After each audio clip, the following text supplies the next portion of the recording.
瑞宝看着熟睡中的爱宝，想偷偷亲妈妈一口，不料却被妈妈一巴掌打了过来。被打后的瑞宝委屈极了，不过他也不敢再打回去。这天，爱宝带着俩姐妹在平台上表演着吃播，为了防止俩姐妹再次打架，艾女士直接坐在了梁小芝的中间。即使是这样，也没能阻止梁小芝在艾女士背后窃窃私语。只见辉宝探过头来跟瑞宝商量着什么，瑞宝也是很配合的听着，听到赞同的地方，瑞宝也会抬头看一眼辉宝，表示自己赞同辉宝说的。听到不赞同的地方，瑞宝直接摇摇头，表示自己不想再听了。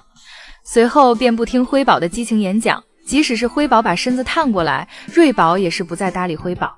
辉宝看到姐姐不想搭理自己，便跑到一旁吃起了竹子。这时吃完竹子的爱宝便把目光放在了旁边的辉宝身上，只见爱宝起身对着辉宝一口咬了下去。不满足现状的艾女士下一秒又把辉宝叼起来抱在怀里咬，无奈的辉宝只好用手抵抗爱宝的攻击。慢慢的，辉宝的表情逐渐变得面目狰狞，好像在说：妈妈，我不是竹笋，不用抱着我一直啃。打闹一番过后，爱宝便带着姐妹俩开始了午睡。经过刚才的打闹，辉宝疲惫地趴在平台上，不一会儿便进入了梦乡。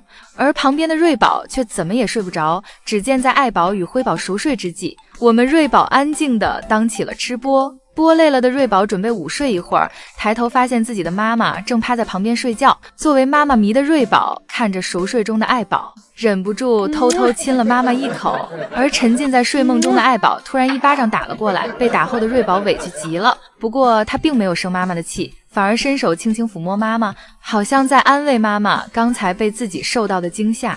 看到瑞宝这一暖心的举动，姨姨们也是被感动到了。福宝吃饭的样子就是有食欲啊！福宝这大口大口咀嚼食物的样子，似乎可以治愈人们厌食的问题。有姨姨还表示，看福宝吃窝头，看得自己都想尝试一下窝头是什么味道的了。而宋爷爷这时正在门口看着福宝，一会儿爷爷拿来苹果和福宝玩耍，但是福宝一心在室外园区上，根本没有理会爷爷，而爷爷孤独地拿着窝头等待着福宝，像是一个不受宠的妃子。宋爷爷低头看了看手上的表，然后继续呼喊着福宝。福宝则是给爷爷拿捏的死死的，爷爷趁福宝不注意，给福宝的竹子偷走了，心想室外园区没吃的了，福宝就会回家。但福宝的心思完全没在吃的上面，而且室外还有这么多的观景竹，福宝根本不在乎。福宝就这样自顾自的在室外玩耍着，而且令宋爷爷最意想不到的是，福宝能够在室外园区一直玩到太阳落山，园区里面的灯都亮了，福宝依旧没有想回家的意思。每次姨姨们都要以为福宝要回室内了，但福宝总会再掉头出来。福宝这小性格可真是难拿捏啊！最后天黑到姨姨们在园区外面都快看不清福宝了，福宝依旧没有想回家的意思。而姨姨们最后离开时也没有看到福宝回室内的样子。第二天姨姨再来看福宝，不知道昨天福宝回家到几点。今天爷爷延缓了福宝去室外的时间，福宝有小脾气了，在树上跟爷爷搞起了绝食，不吃东西，而将爷爷只好来到园区拿小零食来哄福宝。而咱福宝的脾气也是好，经过爷爷这样一哄，福宝便又开心了，从小树上下来，来到小亭子上，开始吃竹子。福宝这古灵精怪的样子太招人稀罕了。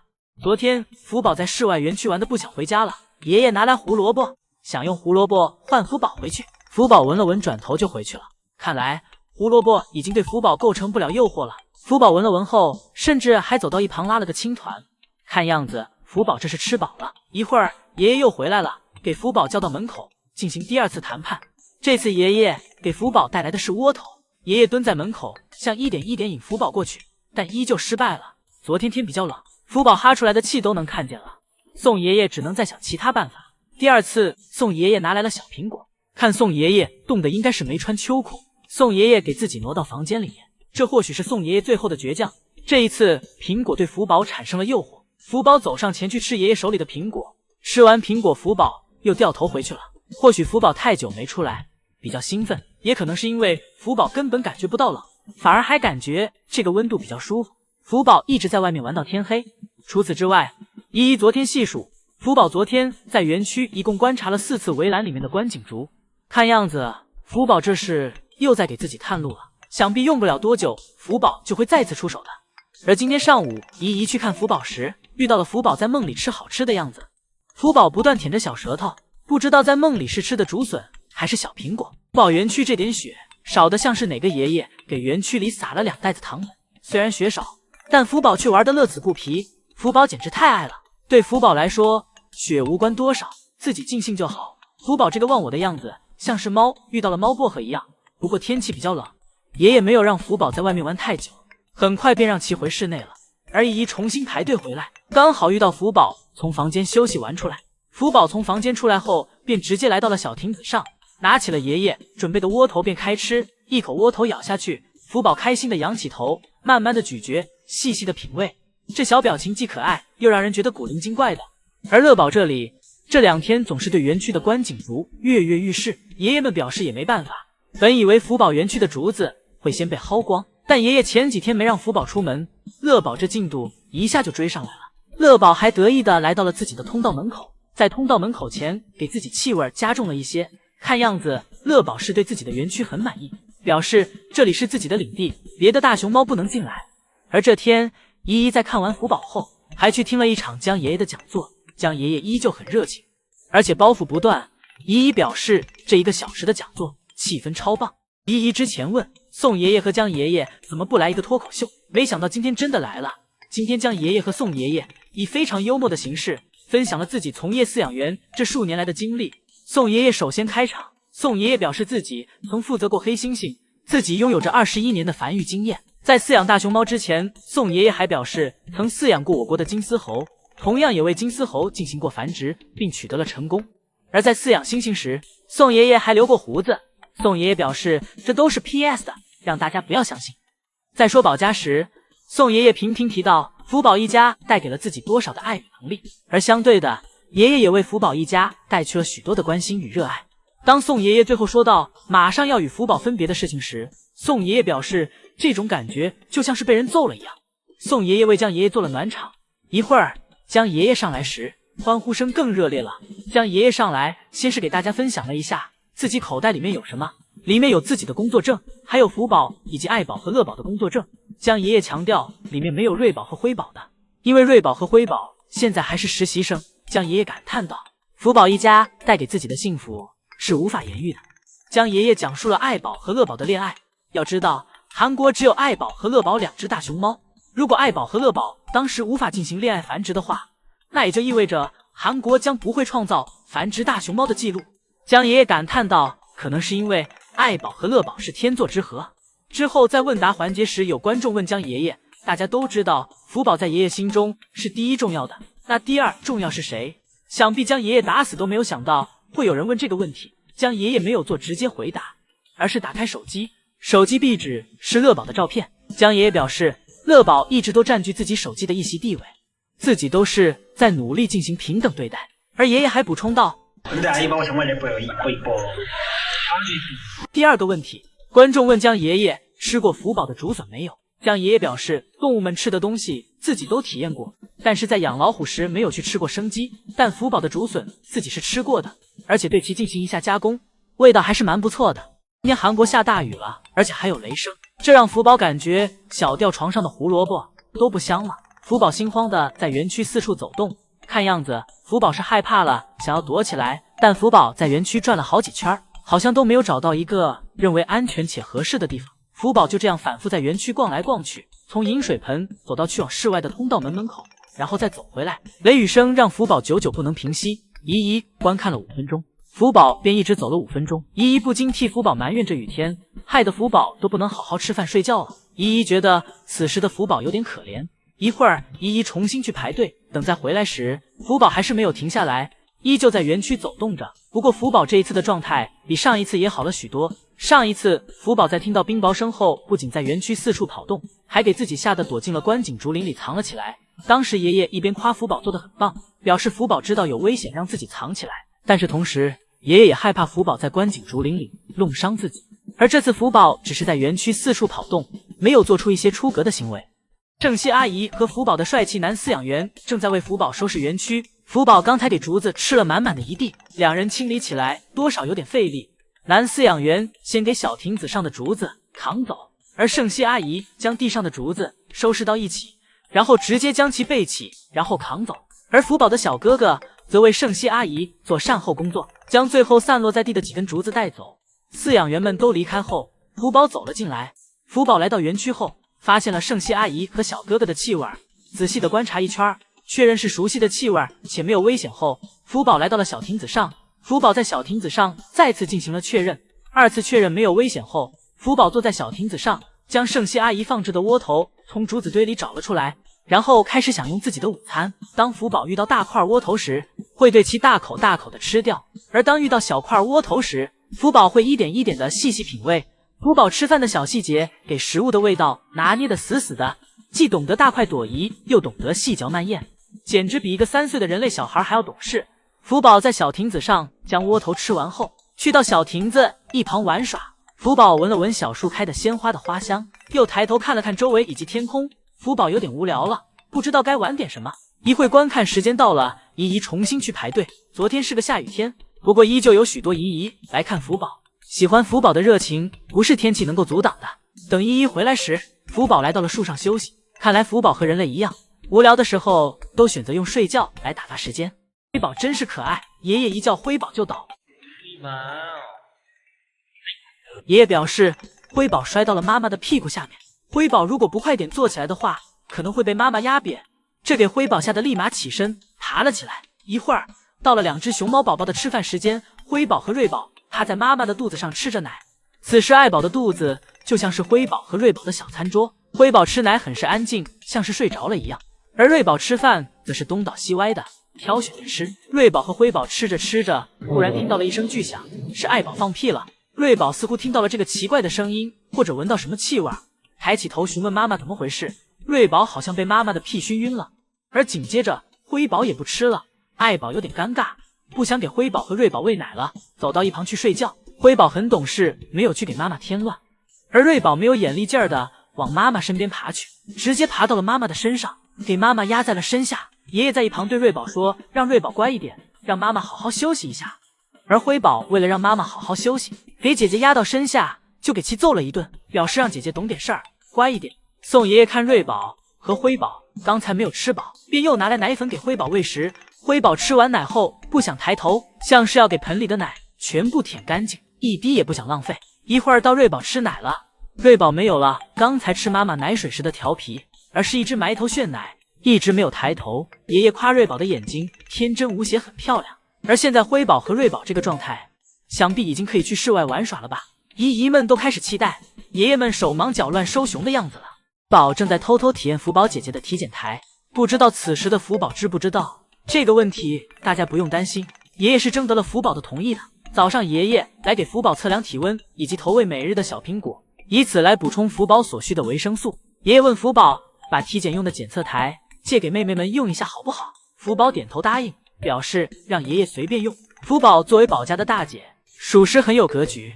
检测台和妹妹们把爷爷抢走相比，可以说是微乎其微了。如果爷爷再给妹妹们做个新的，那爷爷又少了很多陪伴自己的时间。而爷爷见辉宝和瑞宝始终没有掌握体检台的正确使用方式，爷爷拿着辉宝的小手做示范，但辉宝的小手有点短，根本够不着，感觉和2只熊猫宝宝相比，宋爷爷玩得更开心一些。而这算是爷爷给瑞宝和辉宝上的早教课了。辉宝和瑞宝上完课后来到竹子堆里玩耍，辉宝抓着栏杆和爷爷打招呼，但是没有站稳，摔倒了。而躺着的瑞宝则用脚踢开辉宝，表示让辉宝离自己远一点。不过从这个角度看上去，辉宝比瑞宝白一点。在此之外，江爷爷在这周的节目里还分享了乐宝的日常。江爷爷讲解道，此时乐宝吃的竹子名叫王竹，而乐宝此时正在吃的是王竹开花后剩下的花蕊。江爷爷走之前留下嘱托，表示让乐宝吃完后给自己发信息，自己给乐宝开门回家。一会儿，乐宝给爷爷来了个心灵感应，爷爷给乐宝把门打开，回到了室内。爷爷说乐宝今天食欲不错，表示乐宝的小肚子都鼓起来了。而福宝这里，爷爷表示福宝最近的荷尔蒙在发生变化，因为福宝现在是一只成年大熊猫了。或许福宝是在经历自己的第一次发情期，但福宝今天的食欲也很不错，爷爷表示很开心。而晚上下班后，江爷爷还来到房间给福宝按摩了一下身体。江爷爷跟节目嘉宾讲到，这是冬日里爱宝怕福宝睡觉时着凉，爱宝给福宝盖上了竹子被子，又一次被江爷爷幽默到了。江爷爷还分享了为福宝和爱宝制作竹子小玩具时的视频。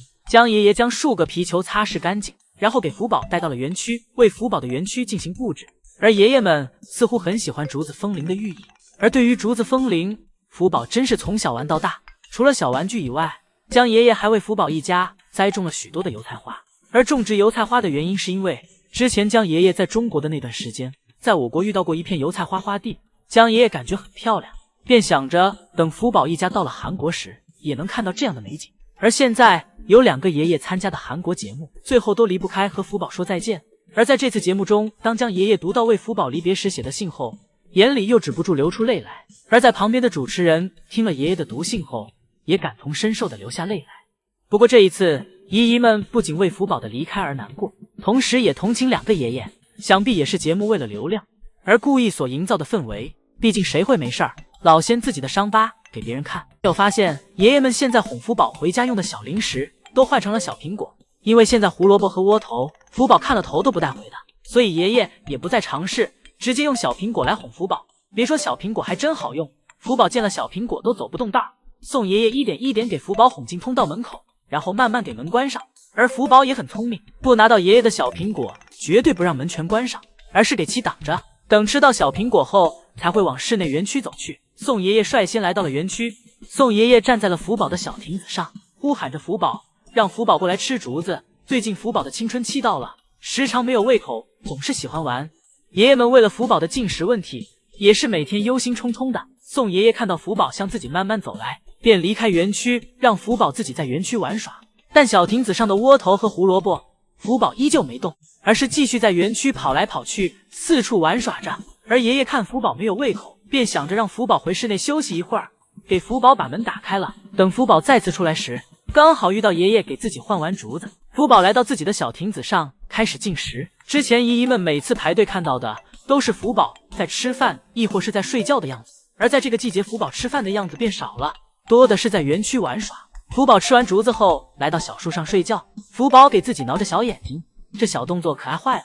晚上下班前，姨姨最后一次来看福宝，此时福宝还在树上待着。姨姨表示福宝的眼睛像是有星星一般。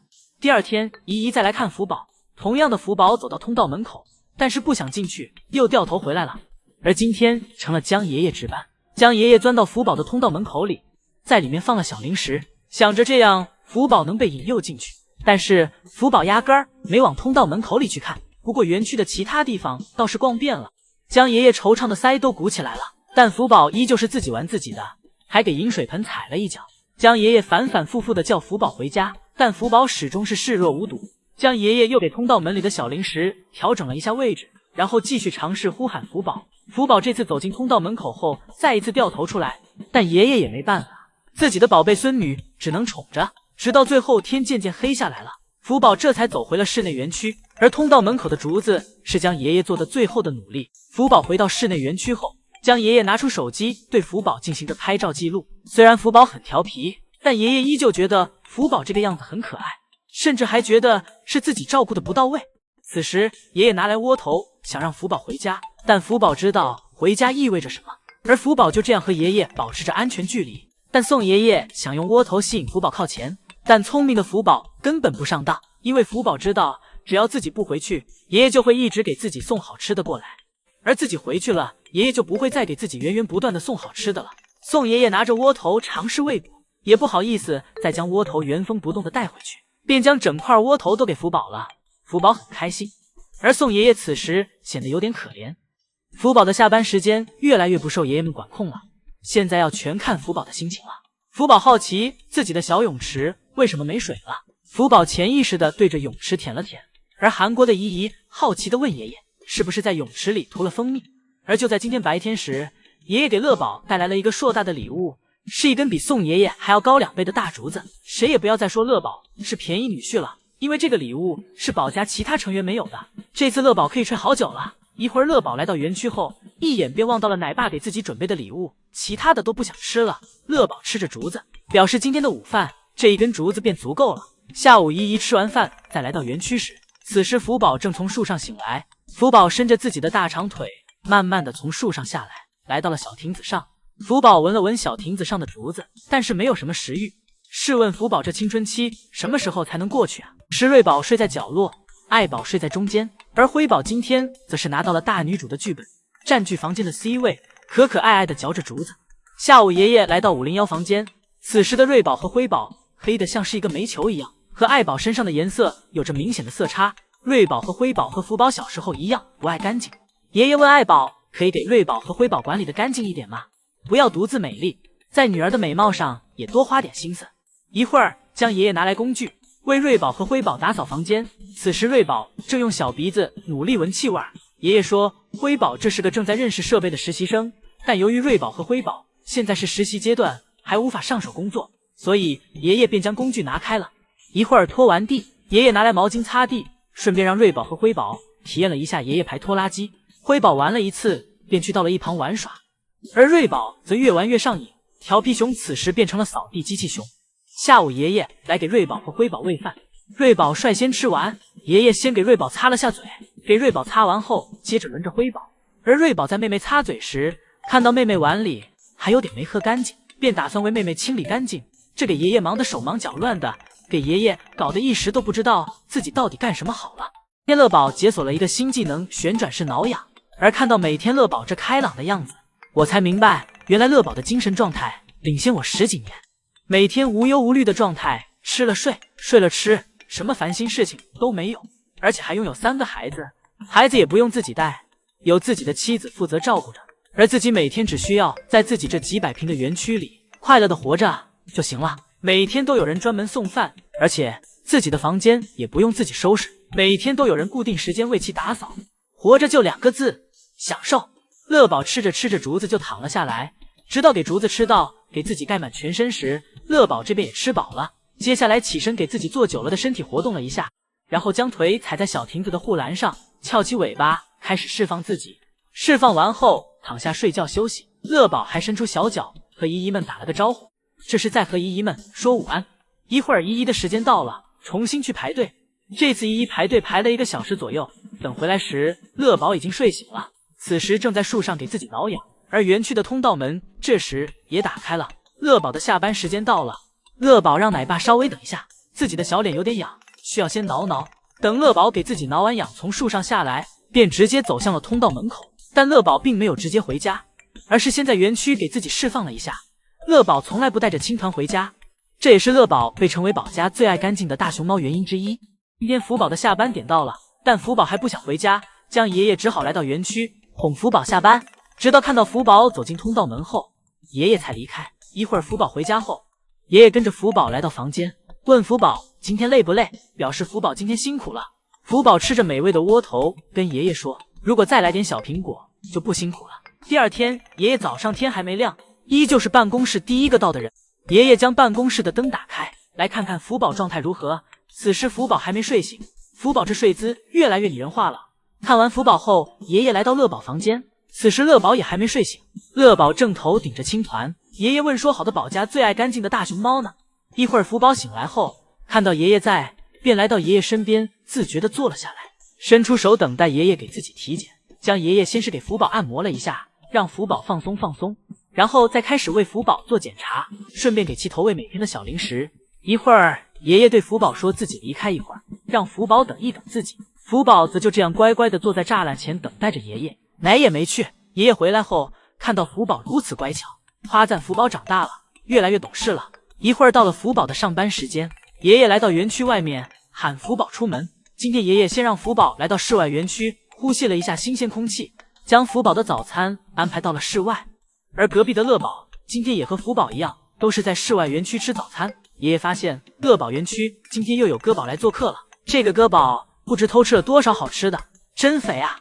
下午乐宝回室内后，趴在小亭子上，探着小脑袋看着江爷爷。乐宝这个样子也太萌了吧，简直要给姨姨们可爱坏了。最后下班时，爷爷还亲自接乐宝回家。今天乐宝享受到了爷爷的单独服务。乐宝回到家时，爷爷也早已为乐宝准备好了小零食和新鲜的竹子。乐宝来到房间后便直接开吃了。随着天气变冷，江爷爷在最后还提醒大家要多注意保暖。今天送爷爷在乐宝园区外面看乐宝玩雪，你以为乐宝是在玩深情，但是实际上乐宝这是在拉青团呢。今天的乐宝主打一个快乐和享受，这是乐宝时隔1年后第一次玩雪。不过今年乐宝看上去多了一丝稳重，但是只是一丝，因为下一秒乐宝来到小亭子上，就给头埋进了小亭子上的雪堆里，给姨姨们表演了一下4脚朝天。乐宝在小亭子上玩耍了一会儿，感觉不舒服，于是乐宝便又来到了小躺椅上。乐宝躺在小躺椅上，身高和体型刚刚好。乐宝在小躺椅上肆意的打着滚儿。小躺椅上玩耍够了后，乐宝起身又来到了小树前，倒立在树旁，又给自己来了个翻滚。乐宝不断在园区给姨姨们表演着花活。许多第一次来看乐宝的姨姨们表示，这票价真值。一会儿，乐宝玩耍累了，来到观景竹前给自己摘竹子吃，动作没有丝毫的拖泥带水。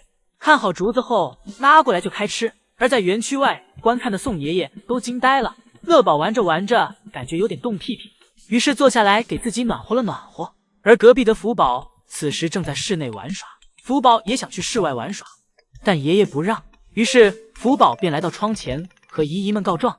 今天福宝室外园区的雪停了，江爷爷今天把福宝去往室外的门打开了。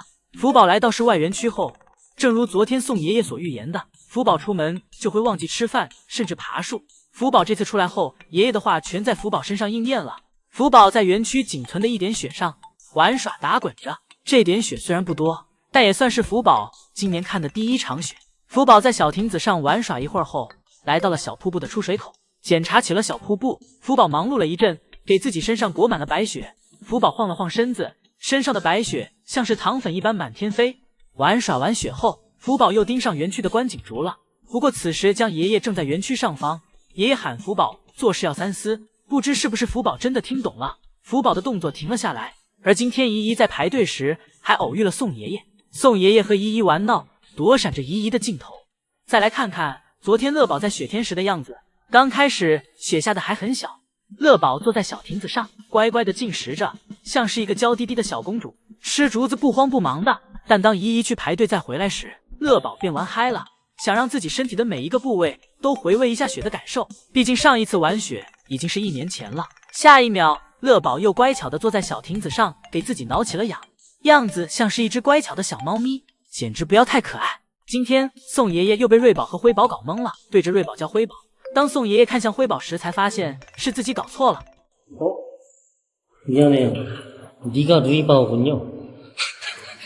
너 왜 후이바오인 척했어? 야, 너 왜 후이바오인 척했어? 빨리 풀어. 왜 후이바오인 척했어? 瑞宝表示自己可什么也没有干，明明是爷爷一直在自言自语。瑞宝一脸无辜，爷爷跟瑞宝道歉，说自己是一个傻瓜，连自己的宝贝孙女还能搞错。辉宝和瑞宝给宋爷爷挤到了角落，宋爷爷表示感觉自己现在像是一个俘虏，然后对辉宝说，辉宝现在是指挥官，而瑞宝也在尽自己的一份力量。宋爷爷这是和2只熊猫宝宝玩上过家家了。辉宝和瑞宝牢牢困着宋爷爷，宋爷爷根本逃不脱。除此之外，这周福宝终于来到了室外。许久不来室外的福宝，这次来到室外后，对一切都感觉着好奇。吃饭的时候，小眼睛还不断的眺望远处。福宝真是越来越治愈了。姨姨们还表示，福宝这样有种公主重出江湖的感觉。吃差不多后，福宝来到了小木床下面，给园区浇了浇地，然后便开始在园区闲逛。晚上，爷爷来到福宝房间，福宝用自己湿湿的小鼻子跟爷爷打招呼。爷爷摸着福宝肉乎乎的小脸，夸福宝可爱。而隔壁房间的瑞宝和辉宝正在摔跤，爷爷让其好好相处，不要打闹。爷爷每天不是在劝架，就是在拉架，要不就是被俩熊反过来打自己。晚上，宋爷爷走在回家的路上时，表示爱宝乐园的夜晚之路也别有一番韵味。宋爷爷还开心地给姨姨们分享了一下夜晚园区的景象，最后自己表示好像有点黑，什么也看不见。一会儿，爷爷找到了一个有灯的地方，入结术语以及跟姨姨们说再见。今天福宝也太宠粉了吧，直接趴在窗户上和姨姨们聊起了天，观察着眼前每一个姨姨，用自己这呆萌的眼神和姨姨们打着招呼。而乐宝这里，今天爷爷叫乐宝回家，爷爷将头藏在了小亭子下面，表示自己没看见奶爸，也没有听见奶爸叫自己。乐宝这古灵精怪的样子太可爱了，福宝调皮的性格想必就是从乐宝这里遗传来的吧。乐宝听到爷爷离开的声音后，立马抬起头来，虽然已经11岁了，但乐宝这可爱的样子依旧俘获着姨姨们的心，简直快要被萌化了。确认爷爷走后，乐宝便趴在了小亭子上面休息。而没一会儿，爷爷再次返回园区，再次叫乐宝回室内。乐宝听到爷爷声音后，又立马给自己藏了起来，这调皮可爱的模样和福宝一样的。而爷爷今天叫福宝回家时，福宝面对着爷爷翘起小尾巴，拉起了青团。福宝真是一浪更比一浪强，福宝拉完青团向爷爷走去。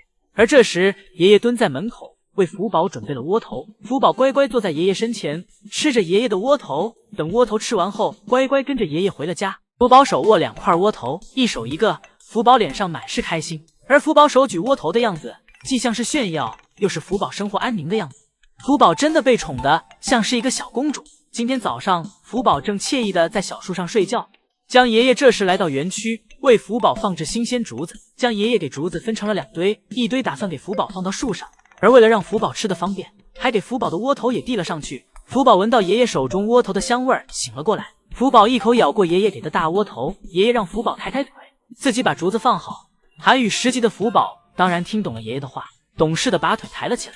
福宝自然的向后躺去。福宝这小模样也太妩媚了吧，妥妥大美熊一只。爷爷将竹子放好后离开，福宝则悠然地坐在小树上吃着自己的窝头。一会儿5分钟时间到了，依依重新去排队。等依依再回来时，福宝从树上下来，来到了小亭子上，坐在小亭子上继续吃着刚才没吃完的竹子。吃饱后，福宝来到饮水盆喝水。而依依第3次再来看福宝时，福宝又去到小树上睡觉了。福宝每天的生活不是在吃饭，就是在睡觉。昨天乐宝又在室外园区吃起了自助餐，乐宝这架势就差给园区拆掉了。开始时，乐宝先是从园区的观景竹里面挑选了一根，乐宝将其咬断后，抱着其闻了一下。乐宝顿时又对自己手里的这根竹子不满意了。乐宝又开始打量观景竹林里面的其他竹子，乐宝盯上了旁边的一根。乐宝看准后，这次直接拉着竹子躺了下来，打算躺下来慢慢吃。乐宝一只手拉着竹子，一只手将鲜嫩的竹叶往嘴里填。乐宝这躺着吃竹子的样子简直不要太惬意。隔壁的福宝看到直呼还是爸爸会玩，乐宝将其折下来了一截，然后带到了小亭子上慢慢吃。乐宝主打一个惬意和享受，而爷爷看了则感叹道，之前一直忙着给福宝园区进行加固，结果把乐宝这里给忽视了，这一下让乐宝钻了空子。而爷爷怕福宝模仿爸爸乐宝，送爷爷来到室外园区，喊福宝回家。福宝假装向爷爷走去，爷爷以为福宝真是想回家了，但结果福宝看到通道门打开后转头就跑了。福宝跑时还一脸得意的样子，像是自己的计谋得逞了。福宝满脑子都是鬼点子，机灵坏了。而爷爷只好再次折返哄福宝回家。福宝也不是不懂事的小孩，不能一直不给爷爷面子。这一次爷爷开门时，福宝乖乖走进了通道门，回到了室内。